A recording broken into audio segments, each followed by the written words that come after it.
আসসালামু আলাইকুম everyone, welcome back to my channel. আশা করছি আপনারা সকলেই ভালো আছেন। তো গাইস, আজকে আমি আপনাদের সাথে শেয়ার করব আরও একটি মজাদার রেসিপি। এটা হচ্ছে বাঙালির একটা বিশেষ রেসিপি। বাঙালি মানে কিন্তু ভর্তা লাভার। তো আজকে আমি আপনাদের সাথে তৈরি করে দেখাবো 3 রকমের ভর্তার রেসিপি।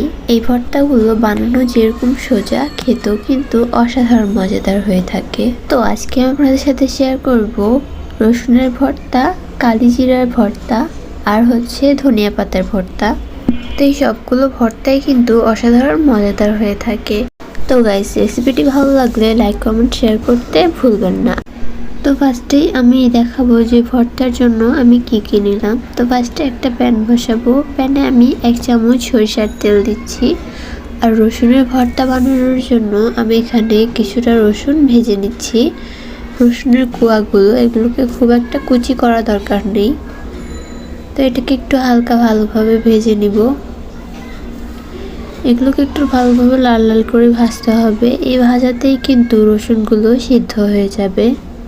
তো তারপর এগুলোকে একটা প্লেটে উঠিয়ে দিব। তো এখন ওই একই প্লেটে আমি 1 টেবিল চামচ সরিষার তেল দিয়ে দিব 2 কাপ পেঁয়াজ কুচি। এখন পেঁয়াজ কুচিটাকে একটু ভালোভাবে নেড়ে চেড়ে আমি একটু ভালোভাবে ভেজে নিব। এটাকে একটু ভালোভাবে ভাজতে হবে যাতে কাঁচা ভাবটা চলে যায়। তা আমি এটাকে অনবরত নেড়েচেড়ে একটু ভালোভাবে ভেজে তারপর পেঁয়াজটাকেও আমি উঠিয়ে নিব।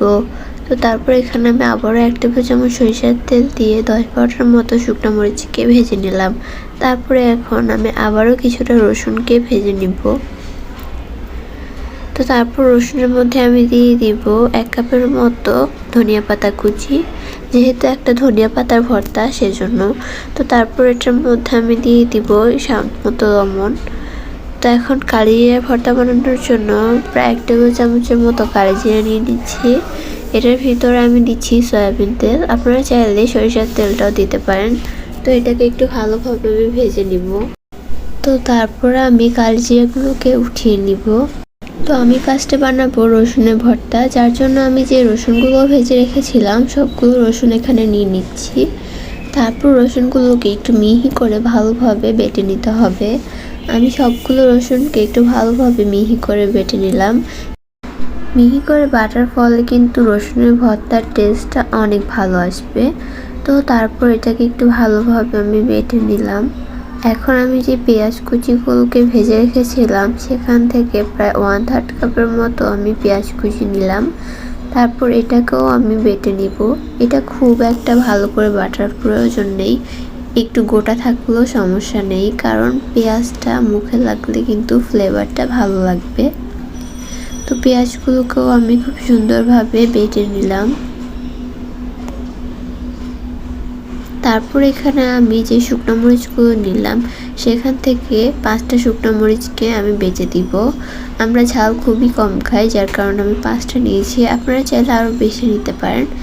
তো তারপর শুকনো মরিচটার সাথে আমি পেঁয়াজ আর রসুন বাটাটাকে মিক্স করে দিলাম। তারপরে এখানে আমি প্রায় 1/2 টিস্পুনের মতো দিলাম লবণ। এটা আপনারা আপনাদের স্বাদ অনুযায়ী দিতে পারেন। তো লবণটার সাথে এটাকে একটু ভালোভাবে মিক্স করে নিলে কিন্তু তৈরি হয়ে যাবে আমাদের রসুনের ভর্তা। তো এখন বানাবো আমি ধনিয়া পাতার ভর্তা, যার জন্য আমি রসুন আর ধনিয়া পাতাটাকে ভেজে নিয়েছিলাম। তো এখন এটাকে একটু মিহি করে ভালোভাবে বেটে নিব। এটাকে একটু মিহি করে বাটার চেষ্টা করবেন। তো বাটা শেষ হলে আমি এখানে 4টার মতো দিয়ে দিব শুকনো মরিচ। তো এটাকেও একটু ভালোভাবে বেটে নিলাম। তো ধনিয়া পাতাটার সাথে আমি মরিচ বাটাটাকে একটু ভালোভাবে মিক্স করে নিব। তারপরে এখানেও আমি 1/2 টিস্পুনের মতো দিয়ে দিব লবণ, আপনারা আপনাদের স্বাদ অনুযায়ী দিতে পারেন। তো তারপর এটাকে একটু ভালোভাবে মিক্স করে নিব। তো তাহলেই তৈরি হয়ে যাবে আমাদের ধনিয়া পাতার ভর্তা। তো এটাকেও আমরা একটা প্লেটে নিয়ে নিচ্ছি। তো এখন বানাবো কালিজিরা ভর্তা, যার জন্য আমি কালিজিরাগুলোকে সেই প্যান থেকে উঠিয়ে নিয়েছিলাম। আর এটাকে একটু ভালোভাবে বেটে নিব। যেহেতু এটা কালো জিরে, মুখের মধ্যে গোটা গোটা ভাব লাগতে পারে, যার জন্য এটাকে একটু ভালোভাবে মিহি করে বেটে নিতে হবে। তো তারপর এখানে আমি যে পেঁয়াজ কুচিগুলোকে ভেজে রেখেছিলাম সেখান থেকে 2 টেবিল চামচ দিয়ে দিলাম। ওটাকে একটু মিহি করে বেটে নিব।